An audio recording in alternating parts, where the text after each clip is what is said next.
আসলে আমাদের যখন ঘরের মধ্যে মাছ, মাংস সবকিছু শেষ হয়ে যায়, তখন আমরা রান্না করার জন্য খুবই টেনশনে পড়ি যে কি রান্না করব, কি খাবো?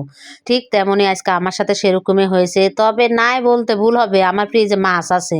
কিন্তু আমি কি দিয়ে রান্না করব সেই সবজিটা নাই। তো টপ করে আমি নিয়ে আসলাম, এখানে ডাল নিয়ে আসলাম আর আলুগুলা সিদ্ধ করে নিলাম।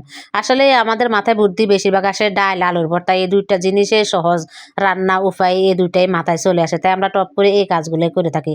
তবে আজকে কি মনে করছেন আমি কি আলুর ভর্তা করব? না, আজকে আলুর ভর্তা করব না। ডাল রান্না করব ঠিক আছে, তবে আলু ভর্তা করব না। আলুগুলো সিদ্ধ করে নিয়ে একপাশে রেখে দিয়েছি ঢেলে, আর ডালগুলা বসিয়ে দিয়েছি আমি চুলার উপরে। ডালগুলো এখান থেকে সিদ্ধ হইতে থাক, আমি আলুগুলা সুন্দর মতন ছিলে তারপরে একদম হাত দিয়ে মুড়তে ঘাঁটি করে নিয়েছি। একটু হাতটা ধুয়ে নিলাম আরকি। থুকু আপনারা আবার কিছু মনে করেন না, দুষ্টামি করলাম আরকি।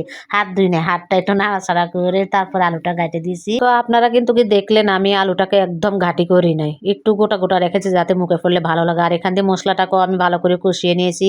মসলা বলতে এখানে আমরা মাংস রান্না করতে যত গরম মসলা, যত আদা, রসুন মানে যত মসলা লাগে আরকি, ওইসব মসলা দিয়েই তারপর মসলাটাকে ভালো করে কষিয়ে নিয়েছি। এখানে তো আর এক্সট্রা আর কোনো মসলা দেওয়া হয় না।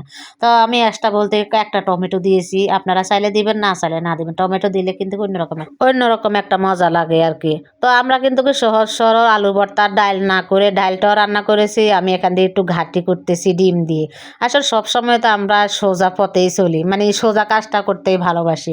তো আমাদের ঘরে তেমন একটা আলুর ঘাঁটি খাওয়া হয় না। অনেক দিন হয়েছে আলুর ঘাঁটি করা হয় না। তো ভাবছিলাম যাক আজকে একটু আলুর ঘাঁটিই করি।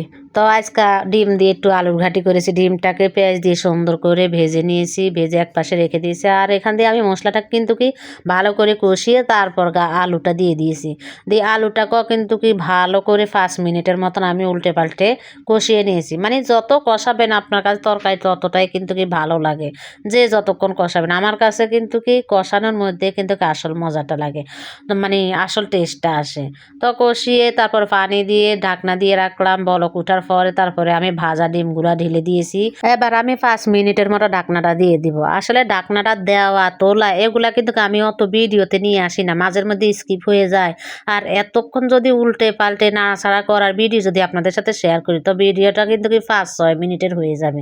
তো আমি ভিডিওটা শর্ট করার জন্যেই আমি অত ঢাকনা দেওয়া উঠা আপনাদের সাথে শেয়ার করি নাই। তা যা হোক এখান থেকে কিন্তু আমি ঘাঁটিটা নামিয়ে রেখে তারপরে এখান থেকে কিছু জিরা ভাজা করে নিচ্ছি। আসলে লাস্টে তো জিরা ভাজাটা দিতে হবে। আমার জিরার গুঁড়ো শেষ হয়ে গেছে, তো ভাবছি বেশি করে একটু গুঁড়া করে নিই। আসলে জিরা গুঁড়া করা থাকলে আপনার অন্যান্য কাজে কিন্তু সুবিধা হয়। যখন কাজ থাকে তখন শর্ট করে আপনি মাংস মাছ রান্না করলে কিন্তু কি আর নতুন করে বাছতে হয় না, যখন তখন হুট করে দেওয়া যায়। তো আমার কিন্তু কি ঘাঁটিটা হয়ে গেছে। এখান দিয়ে আমি ঘাঁটির মধ্যে একটু ভাগার দিব শুকনা মরিচ, তারপরে একটু আস্ত জিরা রসুন পেঁয়াজ দিয়ে একটু ভাগার দিয়ে দিব। এই জন্য দিয়ে দিলাম তেলে দিয়ে এখন একটু নাড়াচাড়া করে নিচ্ছি। নিয়ে যখন বাদামি কালার হয়ে যাবে ঘাটির মধ্যে ঢেলে দিব। ঘাটিটা কিন্তু আমার অলরেডি হয়ে গেছে। এবার কিন্তু বাগারটা দিয়ে চুলার উপরে দিয়ে একটু নাড়াচাড়া করে নিব যাতে বাগারটা মানে ঘাটির সাথে ভালো করে মিশে যায়। নিয়ে তারপর লাস্টে নামিয়ে আমি কি করব একটু ভাজা জিরার গুঁড়া দিয়ে দিব। এই যে আমার ঘাটি রান্না কিন্তু হয়ে গেছে। একটু হালকা মানে গাঢ় হয়ে গেছে আরে নামিয়ে নিয়েছে। যদি বেশি গাঢ় করি তাহলে কিন্তু ঠান্ডা হলে আরও খাম্বা খাম্বা হয়ে যাবে। এই জন্য একটু জল থাকাকালীন আমি চুলা থেকে নামিয়ে নিয়েছি। দেখেন ফাইনাল লুক। লাস্টে এখন একটু ভাজা জিরার গুঁড়া দিয়ে দিব।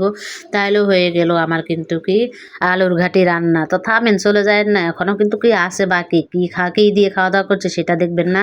গরম গরম আলুর ঘাটি দিয়ে পান্তা ভাত। আসলে সকালকার কিছু ভাত ছিল, তো ভাবছি ভাতটাকে একটু পানি দিয়ে খাবো। অনেক গরম পড়েছে, ভাত কেমন জানি হয়ে যাবে, নষ্ট হয়ে যাবে। এই জন্যে খাইয়ে নিচ্ছি আমি। কিন্তু আপনাদের বাইয়া থাকলে আপনাদের বাইয়া খায়, না হলে আমি খাই। তো আপনাদের বাইয়া আজকে কিন্তু দুপুরে বাসায় খাবে না, বাইরে খাওয়া দাওয়া করবে। এই জন্য আজকে আমি ভাতগুলা খেয়ে নিচ্ছি আলুর ঘাটি দিয়ে। তো খাওয়া দাওয়া করতে করতে আপনাদের কাছ থেকে বিদায় নিয়েছি। ভিডিওটা যদি ভালো লেগে থাকে অবশ্যই লাইক কমেন্ট শেয়ার করে পাশে থাকবেন। তো সবাই ভালো থাকুন, সুস্থ থাকুন। তো আল্লাহ হাফেজ, আসসালামু আলাইকুম।